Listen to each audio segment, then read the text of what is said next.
सार को बहुत बहुत धन्यवाद। जगन्नाथ संस्कृति ठार आरंभ करी ओडिशार गुरुकुल भारत वर्षर गुरुकुल जो गुरु तेने जदि रामकृष्ण न था विवेकानंद एत बड़ हो पार न जहा हो सार को बहुत बहुत अनुष्ठान तरफ धन्यवाद। से एठारू जाकरी आमको मन रखी आम अंचल को मन रखी माघीमेला को मन रखी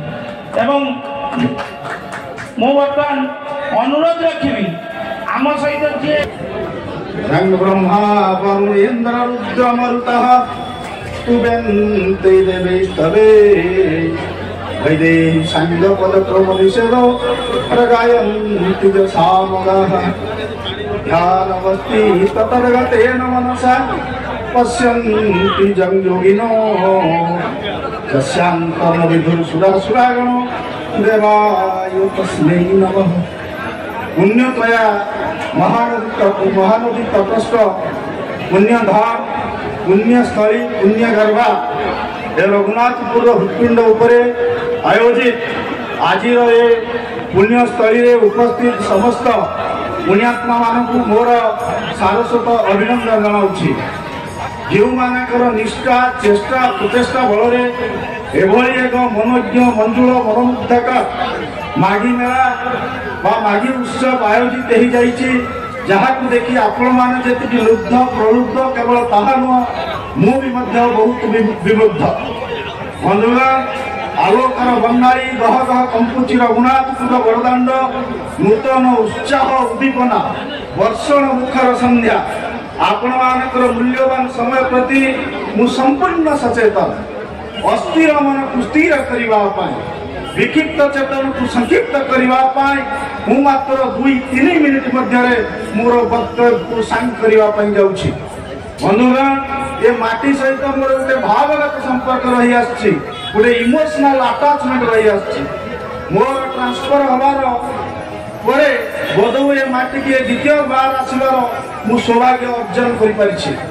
मो भाइया गोटे छोटिया लोक को 2 पद कथा कहवा सुदूर तरुआ अंचल मत आमंत्रण कर निकट में चिर ऋणी। बंधुगण गोटे अनुष्ठान ये जो नारायण युवक संघ गोटे अनुष्ठान प्रकृत लक्ष्य कौन मोर मन पड़ जाए भारतीय दर्शन भितर ओडिशा को 3टी वाद दे गोटे हूँ गुरुवाद गोटे हूँ मानववाद आउ गोटे हूँ शून्यवाद। मानववादर मूर्तिमान प्रतीक होती भीम बई उदास कंठे उद्घोषणा कले मजीवन पछे नटके पड़ी थाऊ जगत उदार यही माटी हूँ से माटी जे गुरु को ब्रह्मा कहला यही माटी हूँ से माटी जे गुरु को विष्णु कहला यही माटी हूँ से माटी जे गुरु को महेश्वर कहला। ये 3 वादर एंतुड़ी साल ओडिशा। तेणु बंधुगण ये गोटे अनुष्ठान प्रकृत लक्ष्य कौन मोर मोर मन पड़ जाए आपण मान भारत इतिहास गोटे कथा उन्मोचन करने जाऊँगी। गोटे रास्तार जड़े माँ बसते अटकी गले 2 जन युवक से माँ युवक जनक कहले माँ टिके रास्ता छाड़ आम आग को जीव से माँ पचारा बोला बाबू तुम्हें किए ना कहले आमे हेबु कवि। तो माँ कहले भारत में रही 2 जन कवि जड़े व्यास आउ जड़े वाल्मीकि तुम्हें कौ कवि ना ना ना ना ना ना आमे कवि नुह आमे हूँ प्रकृत ज्ञानी। माँ कहले भारत में ज्ञानी है 2 जन जड़े है शुक्र आउ जड़े भगवान तुम्हें कौ ज्ञानी ना ना ना ना ना ना आमे हूँ प्रकृत दानी। तापर माँ जन कहले भारत में दानी होती 2 जन जड़े हूँ कर्ण दानी आउ जड़े हूँ हरिश्चंद्र दानी तुम्हें कौ दानी कथा बदल बोले नाई नाई नाई माँ आम प्रकृत कहीं नुह मुझे राजा भोज आउ जन ये हूँ कालिदास बस से जो परिचय यदि तुम दे था तेरे हुए तो एत समय आपर नष्ट हो न था। बस तेणु भारतीय धर्म संस्कृति परंपरार एकमात्र लक्ष्य to create its own identity निजे निजर परिचय सृष्टि करने हूँ अनुष्ठान एकमात्र लक्ष्य। मोर मन पड़ जाए से दिन कथा गोटे पुओ बापा को कहला कहला बापा टंका भिक दब ना बापा कहले टंका भिक नहीं कौन करू ନା ମୁଁ ହେବି ଭାରତ ବର୍ଷର ଶ୍ରେଷ୍ଠ ଅଧିକାରୀ। ବାପାଙ୍କ ଠାରୁ ଟଙ୍କାଟିଏ ଭିକ ନେଇ ଭାରତ ବର୍ଷରୁ ଭିକ ମାଗି ମାଗି ଗଙ୍ଗା ନଦୀ କୂଳରେ ପ୍ରତିଷ୍ଠା କଲା ବିରାଟ BHU that is Banaras Hindu university. ସେ ଆଉ କେହି ନୁହନ୍ତି, ନିଜର ପରିଚୟ ସୃଷ୍ଟି କଲେ। ସେ ହେଉଛନ୍ତି ଶ୍ରୀଯୁକ୍ତ ମଦନ ମୋହନ ମାଲବ୍ୟ। ଇଏ କ୍ରିଏଟେଡ୍ ହିଜ୍ ଓନ୍ ଆଇଡେଣ୍ଟିଟି। କେବଳ ସେତିକି ନୁହଁ, ପୁଅ କହିଲା ବାପାକୁ, କହିଲା ବାପା ମୁଁ ସ୍କୁଲ ଯିବିନି। ବାପା ପଚାରିଲେ କାହିଁକି ସ୍କୁଲ ଯିବୁନି? ନା ସ୍କୁଲରେ ସାର୍ ଯାହା ଜାଣିଛନ୍ତି ତାହା ପଢଉଛନ୍ତି, ମୁଁ ଯାହା ଜାଣିନି ସାର୍ ତାହା ପଢଉନାହାନ୍ତି, ତେଣୁ ସ୍କୁଲ ଯିବାର ମୋର କୌଣସି ଆବଶ୍ୟକତା ନାହିଁ। ତେଣୁ ବାପାଙ୍କ ନିର୍ଦ୍ଦେଶରେ ଶାଳ ବଣର ଶାଳ ପଲ୍ଲୀ ଉପରେ ଆଗରେ ଚାଲୁଥାନ୍ତି ଗୁରୁ, ପଛରେ ଚାଲୁଥାନ୍ତି ଶିଷ୍ୟ। ବାଟ ବୁଲି ବୁଲି ଗୀତ ଗାଇ ଗାଇ ପାଠ ପଢିଲା ଏବଂ ସ୍କୁଲ ବିଦ୍ୟାଳୟ ଯାଇନଥିବା ପିଲା ଭବିଷ୍ୟତରେ ନିଜ ବିଶ୍ୱର ନିଜସ୍ୱ ପରିଚୟ ସୃଷ୍ଟି କଲା। ସେ ଆଉ କେହି ନୁହନ୍ତି, ବିଶ୍ୱକବି ରବୀନ୍ଦ୍ରନାଥ ଠାକୁର ପ୍ରତିଷ୍ଠା କଲେ ଶାନ୍ତିନିକେତନ। 5 ଜଣ ପିଲା ଦୟାନଦୀ କୂଳରେ ସୂର୍ଯ୍ୟକୁ ତର୍ପଣ କରି ପ୍ରତିଜ୍ଞା କଲେ ଆମେ ଓଡ଼ିଶାର ଭାଗ୍ୟ ବଦଳାଇ ଦେବୁ। ଦେ କ୍ରିଏଟେଡ୍ ଦେୟାର ଓନ୍ ଆଇଡେଣ୍ଟିଟି। ସେମାନେ କେହି ନୁହନ୍ତି, ସତ୍ୟବାଦୀ ମନ ବିଦ୍ୟାଳୟ ଉଦ୍ଗାତା ପଣ୍ଡିତ ଗୋପବନ୍ଧୁ ଦାସ, ଆଚାର୍ଯ୍ୟ ହରିହର, ପଣ୍ଡିତ ଗୋଦାବରୀ ଇତ୍ୟାଦି। ତେଣୁ ସେମାନେ ନିଜର ପରିଚୟ ପ୍ରତିଷ୍ଠା କଲେ। 1921 ମସିହା କଟକର କାଠଯୋଡି ବାଲୁକା ସ୍ତୂପ ଉପରେ ଭାଷଣ ଦଉଛନ୍ତି ମହାତ୍ମା ଗାନ୍ଧୀ। ବାହାଘରର 16 ମଙ୍ଗଳା ଦିନ ସ୍ତ୍ରୀ କହୁଛି ସ୍ୱାମୀ ଚାଲ କଟକ ଯିବା ମହାତ୍ମା ଗାନ୍ଧୀଙ୍କ ଭାଷଣ ଶୁଣିବା ପାଇଁ। ତ ସେ ଭଦ୍ର ମହିଳା କଟକରେ ଆସି ମହାତ୍ମା ଗାନ୍ଧୀଙ୍କ ଭାଷଣ ଶୁଣି ଆବିର୍ଭୂତ ହେଇଗଲା ଏବଂ ଗାନ୍ଧୀଜୀ କହିଲେ, କାନି ପାତି ଦେଲେ ମହାତ୍ମା ଗାନ୍ଧୀ କହିଲେ ଯାହା ପାଖରେ ଯାହା ଅଛି ଭିକ୍ଷା ଦିଅ, ସ୍ୱରାଜ୍ୟ ପାଣ୍ଠି। ସେ ଭଦ୍ର ମହିଳା ଘରକୁ ଦୌଡ଼ି ଆସିଲା। ସେ ଭଦ୍ର ମହିଳା ଘରେ ସେ ସମୟରେ ତାଙ୍କ ପାଖରେ ଥାଏ 200 ଭରି ସୁନା।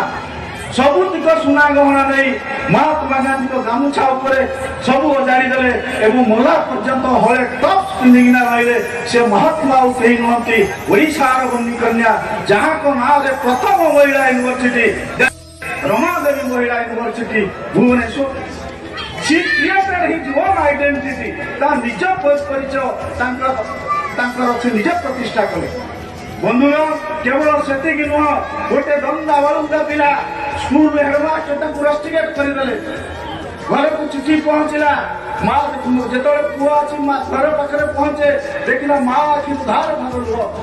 ମାକୁ ପଚାରିଲା, କହିଲା ପୁଅ ପଚାରିଲା ମାକୁ, କହିଲା ମା ତୁ କାନ୍ଦୁଛୁ କାହିଁକି? ତ ସେ କହିଲା ଦେଖ ତ ହେଡମାଷ୍ଟର ପ୍ରଧାନ ଶିକ୍ଷକ ଚିଠି ଲେଖିଛନ୍ତି, ଚିଠି ପଠାଇଛନ୍ତି। ନା ଚିଠିରେ କଣ ଲେଖିଛନ୍ତି? ନା ତୋ ଭଳିଆ ଜ୍ଞାନୀ ପୁଅକୁ ତାଙ୍କ ସ୍କୁଲରେ ପାଠ ପଢିବା ପାଇଁ ଆଉ କେହି ଶିକ୍ଷକ ନାହାନ୍ତି, ତେଣୁ ତମେ ପଡ଼ିଶା ସ୍କୁଲରେ ନାଁ ଲେଖିବା ପାଇଁ ପ୍ରଧାନ ଶିକ୍ଷକ ଚିଠି ଲେଖିଛନ୍ତି। ଆଉ ପୁଅ ତୁ ତ ଜାଣିଛୁ ମୋର ଆଗକୁ କେହି ନାହାନ୍ତି, ପଛକୁ କେହି ନାହାନ୍ତି, ମୁଁ ଜଣେ ବିଧବା। ଏତେ ପଇସା ପାଇବି କୋଉଠୁ, ପଇସା ଆଣିବି କୋଉଠୁ, ତତେ ପାଠ ପଢେଇବି କେମିତି? ପୁଅ କହିଲା ନାଇଁ ମା, ମୁଁ ସ୍କୁଲ ଯିବା ଦରକାର ନାହିଁ, ମୁଁ ସ୍କୁଲ ଆଉ ଯିବିନି, ଘରେ ରହି ପାଠ ପଢିବି। ଏବଂ ଘରେ ରହି ପାଠ ପଢିଲା। ସେ ଦଣ୍ଡା ବଳୁଙ୍ଗା ପିଲା ଭବିଷ୍ୟତରେ ବନିଲା ସାର୍ ଥମାସ ଏଡିସନ, ବିଶିଷ୍ଟ ବୈଜ୍ଞାନିକ ସାର୍ ଥମାସ ଏଡିସନ, ଯିଏ ଇଲେକ୍ଟ୍ରିକ ବଲ୍ବର ଉଦ୍ଭାବକ, ଯିଏ ଉଦ୍ଭାବନ କରିଥିଲେ।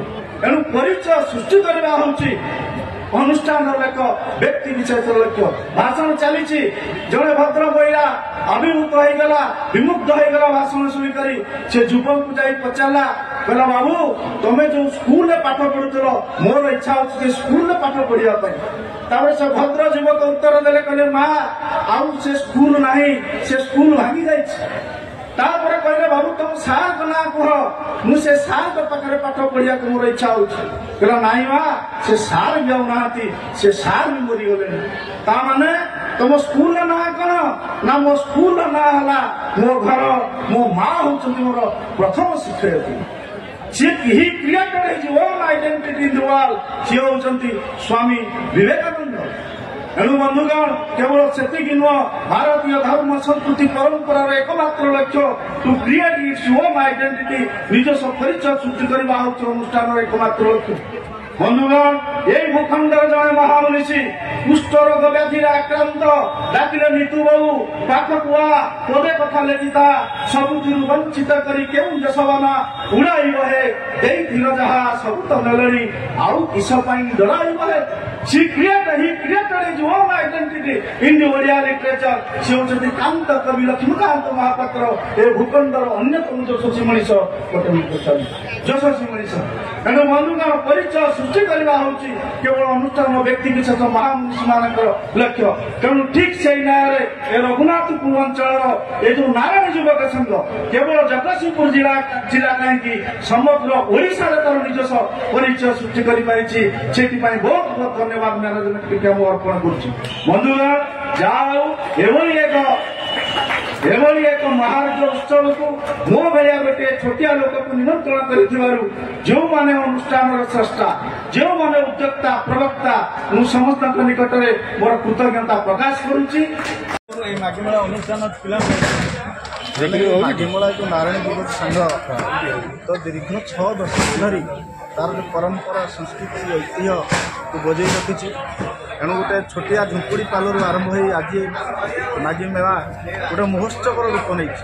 କେବଳ ଜଗତସିଂହପୁର ଜିଲ୍ଲା କାହିଁକି ସମଗ୍ର ଓଡ଼ିଶାରେ ଏହାର ସ୍ୱତନ୍ତ୍ର ପରିଚୟ এই ନାରାୟଣ ଯୁବକ ସଂଘ ତାର ସୃଷ୍ଟି କରିପାରିଛି। ଏଥିପାଇଁ ଏ ଯେଉଁ କମିଟିର କର୍ମକର୍ତ୍ତାମାନଙ୍କୁ ଅଶେଷ ଅଶେଷ ମୋର ତରଫରୁ ଧନ୍ୟବାଦ ଏବଂ ଅଞ୍ଚଳ ପାଇଁ ନିହାତି ଭାବରେ ଗୋଟେ ଗର୍ବ ଗୌରବ ଏହି ସଂସ୍କୃତି ପାଇଁ ନିହାତି ଭାବରେ ଆମ ସମସ୍ତଙ୍କ ପାଇଁ ପ୍ରେରଣାଦାୟୀ। ଏଣୁ କମିଟିକୁ ବହୁତ ବହୁତ ଅନ୍ତରୁ ମୋର ପ୍ରଣାମ ଜଣାଉଛି।